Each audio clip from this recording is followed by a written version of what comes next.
unas diapositivas.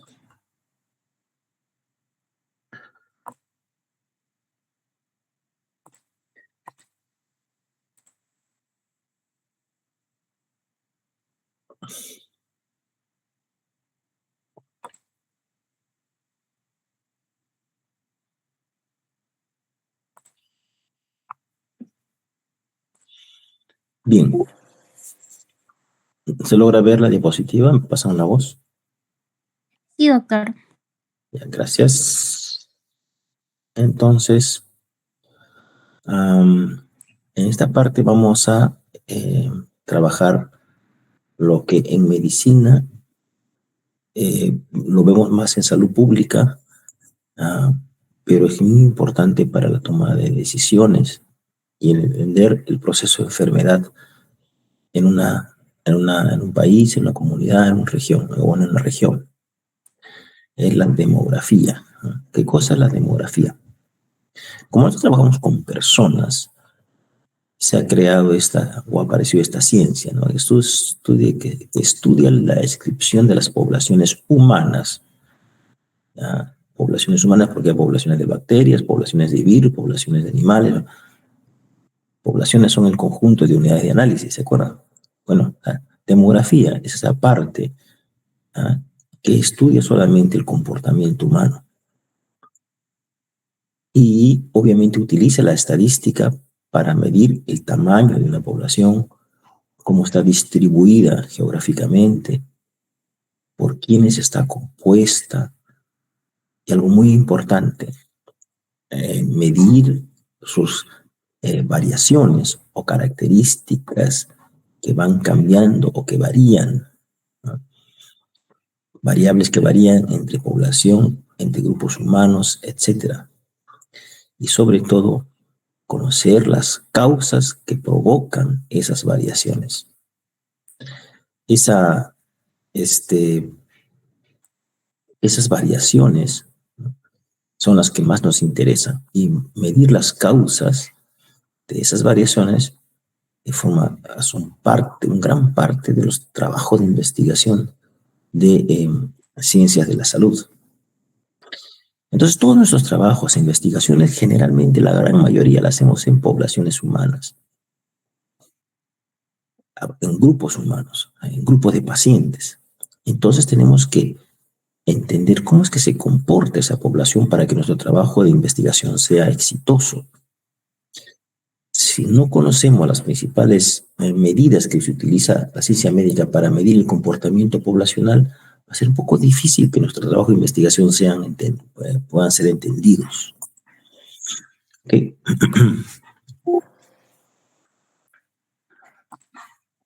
Muy bien. ¿Qué se entiende como por población? En este caso, en el grupo, en el campo de la demografía. Población es un conjunto de personas que se agrupan bajo un cierto ámbito geográfico en un periodo determinado. O sea, ¿qué determina una población? El área geográfica. ¿Cuál es la unidad geográfica más básica? Son los distritos. No son las juntas vecinales, todo eso nos ayudamos todos los días, pero con los distritos. Luego los distritos vienen las provincias, en nuestro país al menos, vienen después las regiones, los países, continentes, y ahí queda, ¿no? Entonces, población es un conjunto de personas que comparten un ámbito geográfico. Acá la clave es ámbito geográfico. La población de los internados en el área de medicina interna. ¿Cuál es el ambiente geográfico? Obviamente, medicina interna, ¿no? Cuarto piso, tercer piso del hospital, ahí, la área de medicina interna. Siempre un conjunto poblacional está ligado a un área geográfica específica. Eso la hace población. ¿Ok? Es un conjunto de personas arraigadas a un área que establecida. ¿Cuáles son esos distritos o instituciones preferentemente? A ver, el centro de salud, por ejemplo, metropolitano, ¿no? O el centro de salud Ciudad Nueva. Trabaja con gente, ¿no? Trabaja con poblaciones. El centro de salud metropolitano tiene asignado un área geográfica Y esa área geográfica hace que se le asigne un conjunto de personas. Ese conjunto de personas en su área jurisdiccional, conocida como población. La población del centro de salud metropolitano, con el número de gente que está en su ámbito jurisdiccional. Hay otras que manejan ámbito geográfico, como por el Centro de Salud Ciudad Nueva, que se encarga de todo un distrito, el distrito de Ciudad Nueva. ¿Ya? Allí el Centro de Salud tiene su jurisdicción, que es todo el distrito. Si nosotros vamos entendiendo así el comportamiento de las personas que se mueven por sociedades, entonces nos va a ser muy fácil entender que también pegado a esas sociedades y a ese ámbito de vida están ligadas muchas enfermedades, costumbres, etc. Bien. Muy bien. Entonces, en ese grupo de personas realizamos algunas mediciones. A ver, a esas mediciones se llaman estadísticas de población o también llamadas estadísticas demográficas. O sea, estadísticas de las características de una población. ¿Ok? Entonces, este grupo de indicadores que describen la composición y principales características de las agrupaciones humanas pueden ser, por ejemplo, agruparse por edad, por sexo, por nivel socioeconómico, según área geográfica, el estado civil, la ocupación, y así como las diferentes variaciones que una población puede tener. Diferentes características que podemos medir en un grupo humano o que comparte un grupo humano. A todas esas características se les conoce como estadísticas demográficas.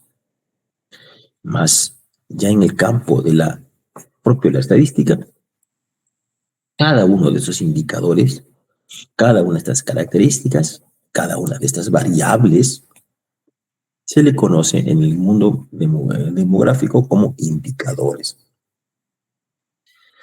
Entonces es un número, finalmente un indicador, que mide la importancia relativa de un hecho o suceso. Por ejemplo, el indicador edad según sexo, el indicador nivel socioeconómico, etc. Entonces el conjunto de características de un grupo humano hace que conozcamos bien a una población. Nosotros los médicos tenemos que entender que para conocer un grupo humano tenemos que conocer todas estas características. ¿Okay? Que ellos comparten. ¿Cuál es la utilidad? ¿Para qué sirven estas estadísticas de la población? Primero, nos va a ayudar a planificar el poco dinero que tenemos en el Perú. Bueno, ahora tenemos mucho dinero, pero lo que tengamos siempre va a ser poco para las necesidades de las diferentes poblaciones. Entonces, conocer la demografía nos permite planificar mejor nuestros programas de ayuda. Por ejemplo, calcular el número de habitantes que han de servirse de un programa, por ejemplo, un programa seguro integral de salud. ¿Ya?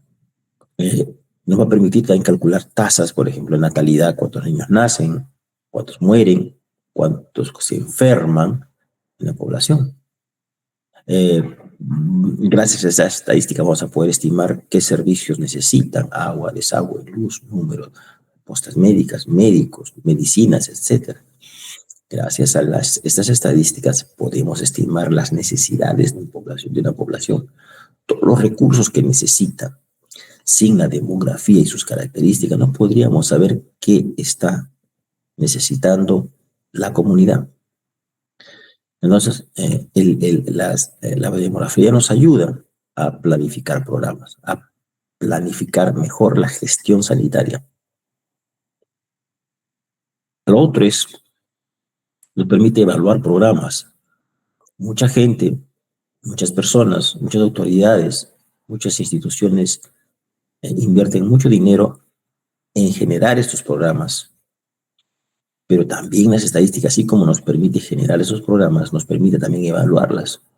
Hay indicadores que vamos a usar para saber si el programa funcionó o no. También para evaluar el rendimiento y eficacia de los servicios prestados, ¿no? Cuán bien trabaja un hospital, un grupo de médicos, etcétera. Entonces, no solamente sirve para planificar, sino también para evaluar si lo estamos haciendo bien o mal.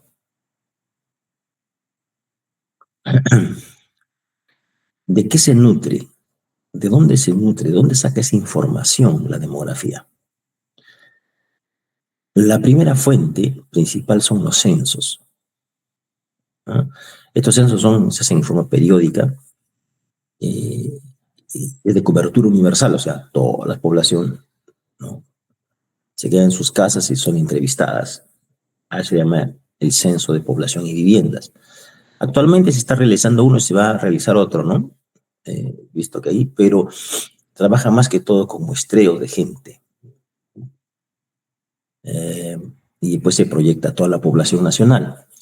El último gran censo que se usó fue en el año 93, es que no me equivoco, donde nadie se movió de sus casas y el gobierno pudo saber cuántos somos en realidad y cuáles son las características, ¿no?, de cada uno, para ver dónde construye un hospital, dónde construye una carretera, etcétera. Cuánta agua necesito, cuántos médicos, cuántos se van a enfermar o cuántos se van a más o menos estar en riesgo de diferentes daños. Bueno, ese censo no se ha registrado del año 93. De ahí en adelante se han ido haciendo algunas proyecciones y se han ido haciendo estudios censales, pero en muestras, ¿no? Muestras representativas, donde va a tener un margen de error siempre, pero es lo que tenemos a la mano. Otra fuente de información demográfica muy importante son los registros. Por ejemplo, las historias clínicas son un registro. Hay información que se registra continuamente, sin parar. Por ejemplo, las partidas de nacimiento, registro de nacimientos, registro de defunciones, datos de la RENIEC, etcétera. Todo lo que sean registros oficiales que de alguna manera, en forma indirecta, recolectan características de la población que después nos van a ser útiles. Y por último, la otra forma de obtener datos demográficos son las encuestas, que estudian aspectos específicos, muestras específicas, hacen un estudio a profundidad para ver cómo se comporta esta población respecto a un grupo determinado de indicadores que estoy buscando, para después proyectarlo a toda la población. Entonces, censos, registros y encuestas. Muy bien. ¿Cuáles son todas esas variables demográficas que generalmente pregunto al momento de hacer un censo, una entrevista o un registro? Pues son muchísimas. Llenaría toda esta habitación de variables demográficas que se estudian. Las más famosas pues son la fecundidad, ¿no?, la mortalidad, que es las defunciones, la migración, la morbilidad, etcétera. Son diferentes. Y a estos indicadores a veces se les llama tasas. Claro, no es un término muy adecuado, pero ya nos hemos acostumbrado. Estadísticamente, tasa es otra cosa, ¿no? Pero aquí en demografía la usamos como una cuestión casi ya por costumbre, ¿no?, a todo llamarle tasa. Lo que realmente queremos saber es frecuencia, ¿no? Frecuencia de nacimientos, o sea, cuántos han nacido, frecuencia de defunciones, cuántos han fallecido, frecuencia de movimiento poblacional, cuántos se mueven para aquí o para allá. Todos son frecuencias simples, ¿eh?, mal llamado tasas. ¿Okay?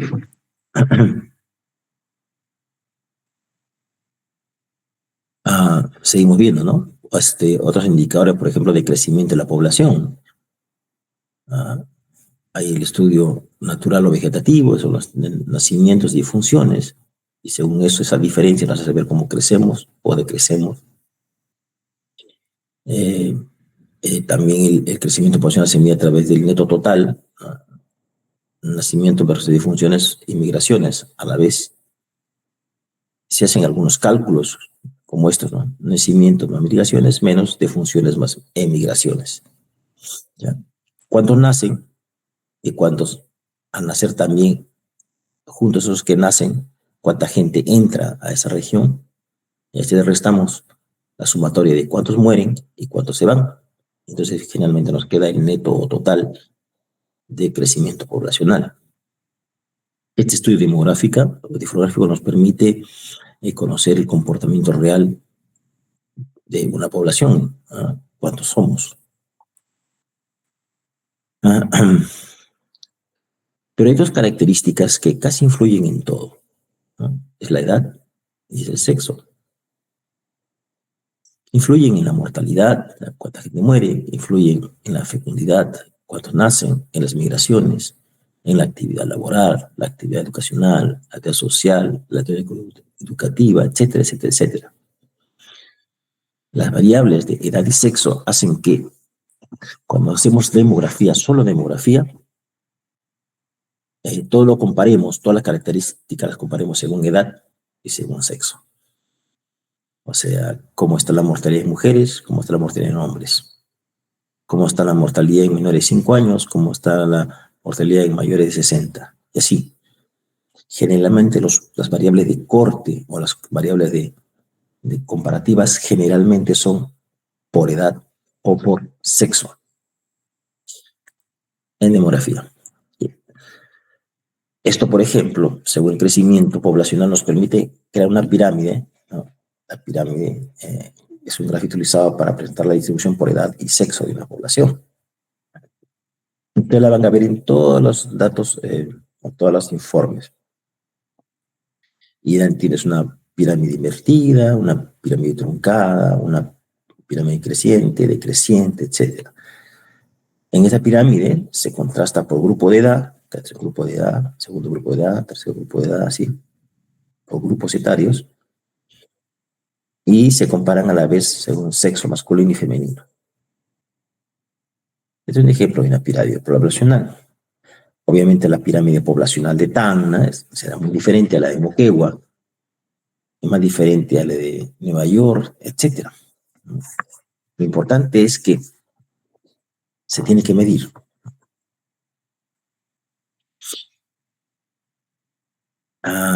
Esto crea las famosas tipos de pirámide poblacional, que según edad y sexo, el número de personas que hay según edad y según sexo. El tipo de pirámide es expansiva, constrictiva o casi estacionaria. A ver, ahí tenemos las tres. Toda población más o menos maneja cualquiera de esas partes, ¿no? Pirámide expansiva, ¿no? Hay una base ancha, de niños, de adolescentes, de jóvenes, y una base y una parte alta, poca, que son los de mayor edad, o sea, más nacen y pocos mueren, ¿no? Una constrictiva está concentrada la mayor parte de población en el medio, ¿no? Y una pirámide casi estacionaria es casi recta, muy similar la cantidad de gente que nace y de la que muere. Generalmente están en algunos países desarrollados, están así. Nosotros estamos en algunas regiones de esta manera y en otras de esta otra. Es por eso que se hace difícil gobernar el Perú, porque las características que tiene esta población con esta característica de sexo versus la población o región en nuestro país que tiene esta característica los hace totalmente diferentes. Entonces la demografía nos ayuda a diferenciar las diferentes poblaciones. Y eso por eso que nuestro país es tan difícil de gobernar. Tenemos características demográficas poblacionales muy diferentes. Una distribución piramidal en Tacna es muy diferente a la que está ocurriendo en Lima o la que está ocurriendo en el norte del país o la selva peruana. Independientemente de todas las características individuales como idioma o como acceso a servicios médicos, etcétera, ya el mismo crecimiento poblacional de cuántos nacen y mueren es muy diferente. Ustedes van a ver familias como en Tacna, por ejemplo, no superan los 2 hijos pero van a ver regiones de nuestro país que pues superan los 5 o 6 hijos. Eso hace que sus pirámides poblacionales sean diferentes. Imagínense lo difícil que es gobernar así, ¿no? Si todas las regiones fuéramos igualitas, qué fácil sería todo. Entonces la pirámide expansiva tiene una amplia base, ¿no? Gente joven, muy joven, es ligeramente alta, su crecimiento es rápido, tiene una alta natalidad, se nacen bastante gente, muere muy poca gente, ¿ya? Y es baja esperanza de vida, ¿ok? Y es propia de países en desarrollo, en vías de desarrollo, poblaciones pobres, ¿no? La pirámide constrictiva es una base ni amplia ni estrecha, o sea, mediana, decrece rápidamente, pero a la vez también nacen a la misma altura. Hay casi una gradual, vamos a decir, una reducción controlada de la mortalidad. No es como en nuestro país que el control de la muerte no la tenemos, ¿no? En otros países sí, ¿no? Tienen muy bien programado cuánta gente, si valga la palabra, ¿no? Va probablemente a fallecer. La pirámide constrictiva permite un desarrollo sistemático del estado de salud de una población, ¿no?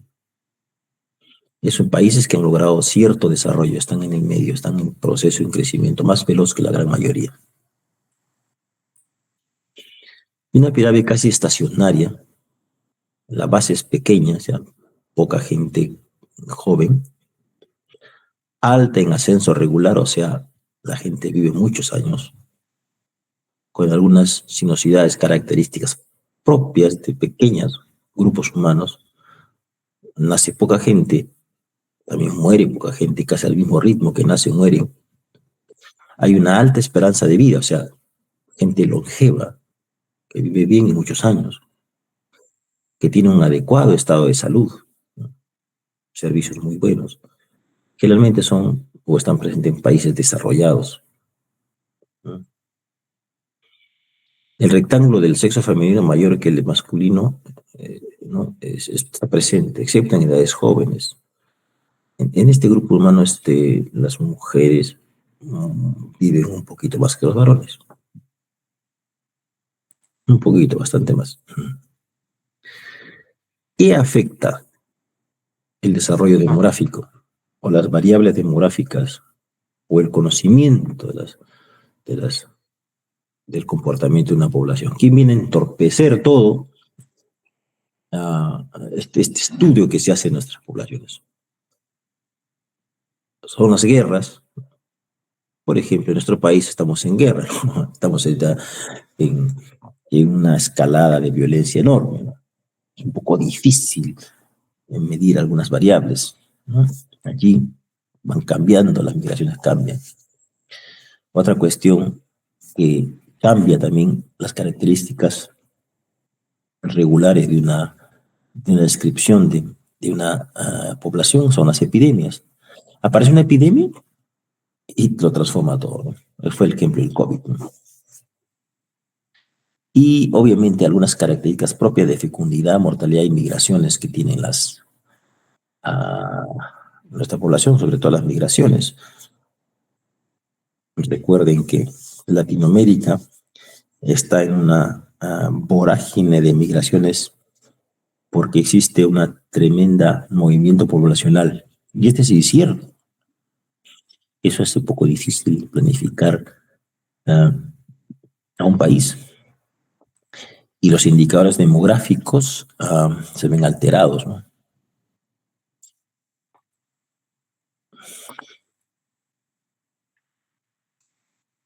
¿Cómo se clasifican las poblaciones según las Naciones Unidas?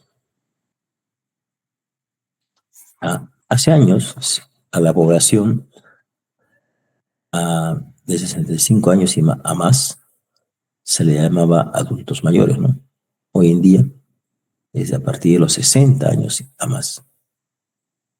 Ya se le considera como adulto mayor.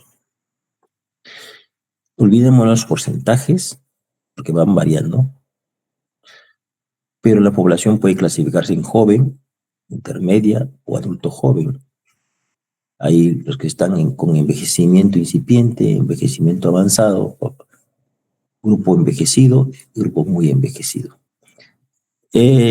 ¿Ayuda un poco en esto de conocer en salud? No, está más esto ligado a lo que es netamente la demografía que utilizan los economistas, ¿no?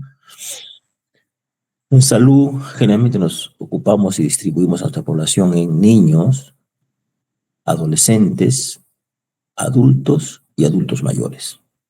Ya nos complicamos la vida.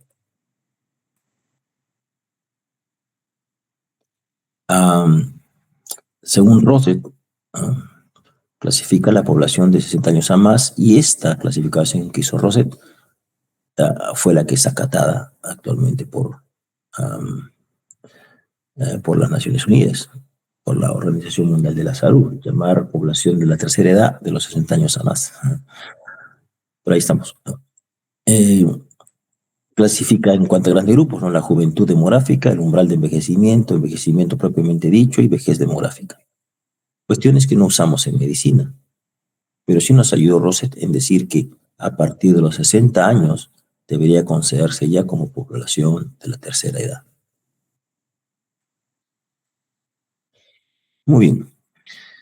Todos estos datos generan las estadísticas en salud. La demografía es para generar estadísticas en salud.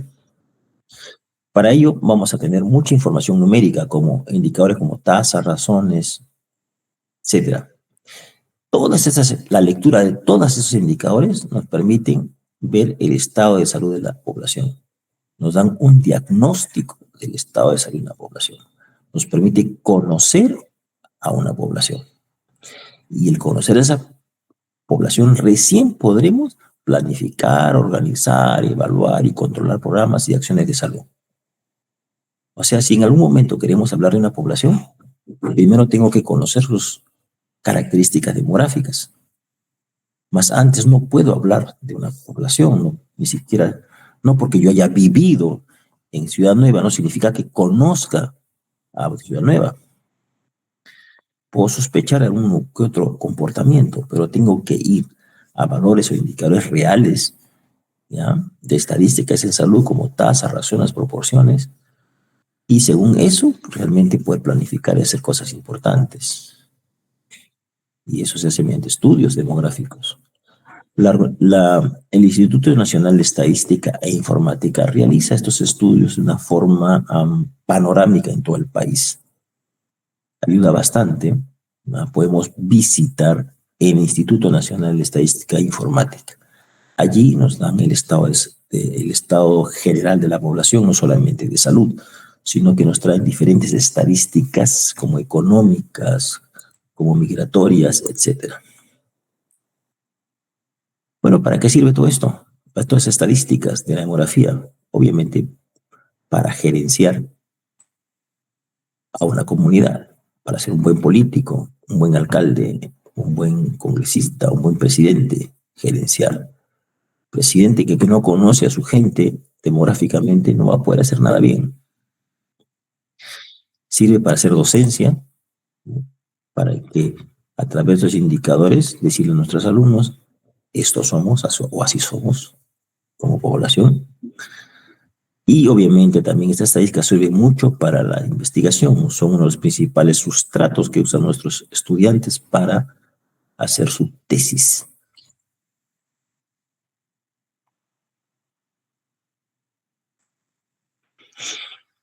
De todo el conjunto de estadísticas sanitarias o indicadores demográficos, podemos tener una listita con la que ven acá.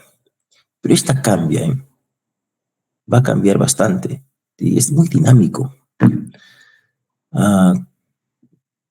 ¿Cuáles serían generalmente las estadísticas sanitarias que me interesarían a mí? Es allí que tú vas a ir aprendiendo, que tú vas a ir seleccionando esos indicadores según lo que te interesa conocer o ayudar en la comunidad. Por ejemplo, en mi caso, a mí me interesan los indicadores epidemiológicos de incidencia, de prevalencia de enfermedades, de reacciones adversas a medicamentos, etcétera. Y puedo desarrollarme y moverme en esas estadísticas. A otras personas les gusta mucho la parte económica, a otros la que es migración y crecimiento poblacional, nacimiento y muerte. ¿Ya? Eso va a depender mucho de donde nosotros nos podemos identificar. Querer hacerlo todo va a ser un poco complicado, ¿no? Claramente vamos orientando, ¿no? Nuestras intenciones de conocer el, el mundo de la demografía. Pero, por eso, doctor, yo quiero ser un especialista, yo quiero ser dermatólogo. A mí no me interesan todas estas características.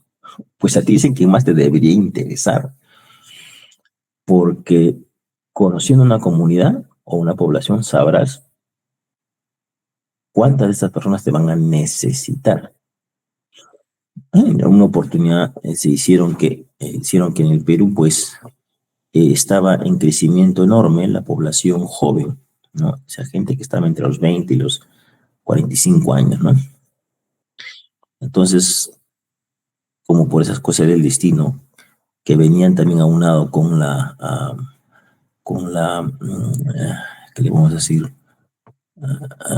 El culto a la belleza, ¿no? El culto al hedonismo y el culto al narcisismo, hizo que pues la especialidad médica, por ejemplo, de cirugía plástica, que nació primero para salvar vidas, se haya convertido en un negocio como para hacer crecer y generar personas basadas en su hedonismo, o viven solamente para verse bonitas o bonitos. Bueno, todo un tremendo negocio, ¿no? Entonces, como ven, esos datos demográficos sirvieron para que, bueno, muchas universidades potenciaran su residencia de cirugía plástica. Hace muchos años nació para atender al grupo de quemados, ¿no? Gente y cómo poder ayudar a grandes personas que sufrían quemaduras, ¿no? O deformaciones. Hoy en día no, pues no, hoy ya no usamos esta especialidad para prevenir o curar o mitigar algunas deformaciones o daños, sino para transformar a muchas personas, ¿no? Muchas veces hacerlas verse como las que no son, ¿no? Entonces, como ven, pero todas las estadísticas que tengamos va incluso hasta orientar nuestra elección de seguir algún día una especialidad. A ver, si queremos ir a Suecia, no hay cirujano plástico nada que ver, ¿no? Ahí sobra. Ahí se utiliza el cirujano plástico está y trabaja en otro tipo de satisfacción de su población. Ahora, dentro de todos los indicadores hay subgrupos. Entonces tenemos las estadísticas vitales. No se entiende, ¿no? Son aquellas que están ligadas a la vida misma, ¿no? Indicadores que comprenden las principales características referidas a la vida de los individuos, a cómo viven. Por eso se le llaman hechos vitales. Y está dada por los nacimientos, las defunciones, los matrimonios, los divorcios, los estados civiles generales, etc. Comprende la estadística de fecundidad y la estadística de mortalidad, entre otras. O sea, cómo es que viven las personas. Son estadísticas vitales. Muchos de las gerencias en nuestro país solamente se fijan en estos indicadores, ¿no? Para ver cuánta población hay en una comunidad y cómo ésta se compara a las otras, ¿no? Para, de una forma muy sencilla, priorizar los gastos o las inversiones. Pero, como ven, no son los más importantes, ¿no? No son todos los más importantes, mejor dicho. Porque tenemos otros, como la estadística de fecundidad, que como son un poquito más engorrositas de detectar, pues a veces no las miramos bien para la toma de decisiones. Por ejemplo, estadística de fecundidad es un grupo de indicadores relacionados con los nacimientos en la población dada, ¿no? Y ahí tienen un ejemplo, ¿no? Número de nacidos vivos sobre la población total, a eso se le llama tasa general de natalidad, ni número de nacidos vivos, igual que el anterior, pero ya no en la población total, sino en mujeres de 15 a 49 años, o sea, los que están en edad fértil, la posibilidad de tener un hijo, eso se llama tasa general de fecundidad. Entonces, la tasa general de natalidad y fecundidad son diferentes. Mientras una se hace en población total, la segunda se hace en mujeres en edad fértil. Tenemos dos indicadores muy usados, la general de natalidad y la tasa general de fecundidad. Y así como unos ejemplos, ¿no? Las estadísticas de mortalidad son grupos de indicadores relacionados con el riesgo de morir, lo que se mide el riesgo en la población dada. Son dos, ¿no? La tasa general de mortalidad y la tasa de mortalidad infantil. La tasa de mortalidad general es el número de funciones, o sea, cuánta gente muere sobre la población total multiplicada por 1000. En cambio, la tasa de mortalidad infantil es el número de fallecidos menores de un año sobre el total de gente que nace, sobre el total de niños que nacen, cuántos se mueren antes de cumplir el primer año. A eso se le llama tasa de mortalidad infantil. Dos indicadores muy importantes que miden mortalidad, entre los muchos que se pueden generar. Muy bien. Acá un ejemplito que se hizo en una oportunidad de una breve reseña histórica de la estadística de salud en Cuba y el mundo. Un autor propuso en Cuba, porque eran unos países pequeñitos, ¿ah?, en los cuales todas estas estadísticas se podían medir fácilmente, porque tú podías trasladarte de un lado de la isla de Cuba al otro lado de forma muy rápida. Era una población bien concentradita que se podían medir todos estos estudios. Entonces estos cubanos agarraron e hicieron unos textos de medición del control demográfico de la población. Entonces se lucieron mucho las estadísticas y hemos aprendido mucho los cubanos basados en esos estudios. ¿Por qué? Porque ellos podían hacer estudios porque tener una población bastante cautiva en un lugar, ¿no? Entonces pueden hacer múltiples propuestas, porque la población de un lado de la isla era muy similar a la población del otro lado de la isla, ¿no? Sin que sean muchas las diferencias. Cuestión que no se podía hacer en el país, en nuestro Perú, ¿no? Porque somos regiones muy diferentes, con características muy diferentes, costumbres muy diferentes. Pero ahí teníamos un ejemplo, ¿no?, de donde nacieron algunos indicadores básicos. Muy bien. Entonces, la demografía es una herramienta que utilizamos los médicos para conocer poblaciones. Y están publicadas en guías como el ASIS, que es el análisis situacional de salud de cada región. Están en guías, en ASIS, en informe del Ministerio de Salud, pero sobre todo de una fuente muy importante de data, que es el INEM. ¿Ya? Es el Instituto Nacional, vamos a esperar a que abra, el Instituto Nacional de Estadística e Informática. Forma parte del Estado. Y allí podemos encontrar mucho de lo que se quiere hacer, ¿no? Allí vamos a encontrar las famosas estadísticas, ¿no?, a nivel nacional. Y este instituto está generando un censo, ¿no?, nacional en 2025.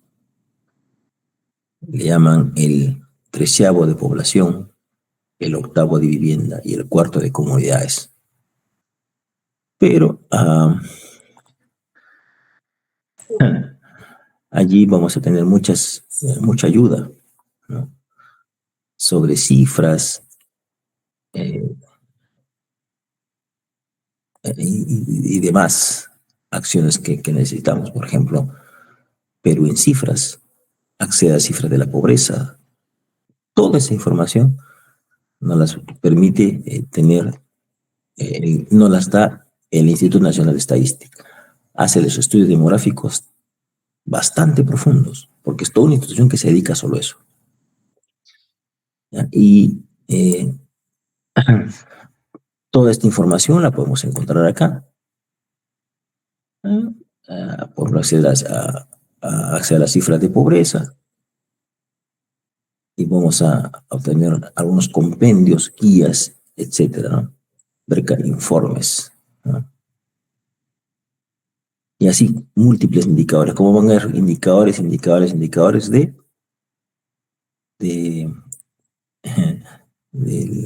demográficos, ¿no? Y, por ejemplo, aquí el documento es el mapa de pobreza distrital del 2018, pero desde ahí no se ha hecho otro. Ya pueden descargar este instrumento y lo pueden ver ahí. Y van a ver cómo ellos han hecho todo un estudio de cómo va el mapa de pobreza del país, cómo hicieron el estudio, cuándo lo hicieron, y ahí nos dice, ¿no? Y se van a dar a ustedes con muchas sorpresas. Notamos acá, mira, lo que es el mapa de pobreza. No estamos tan mal. Y así, toda esta información, rica información, datos y más datos y más datos demográficos. Entonces, ¿cuál es la principal fuente de toda esta información demográfica? No la tenemos que ir a preparar nosotros. La vamos a encontrar en el INE, aquí. Nuestra tarea es solamente ir a buscarla, ¿no? A que dé la habilidad para buscarla según lo que necesitemos. Entonces, el Instituto Nacional de Salud e Estadística e Informática se preocupa mucho por estos datos demográficos, ¿ya? Y, bueno, nos queda solamente colaborar cuando vayan a censar en nuestras casas, puesto que esa información va a servir para alimentar toda esta información que se utiliza para tomar decisiones. Muy bien, jóvenes. Voy a tomar su lista. Un momentito.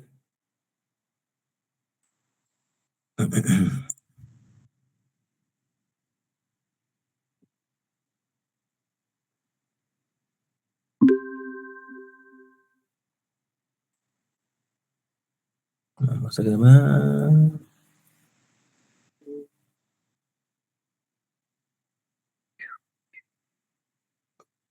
Muy bien, jóvenes. Eso es todo por hoy.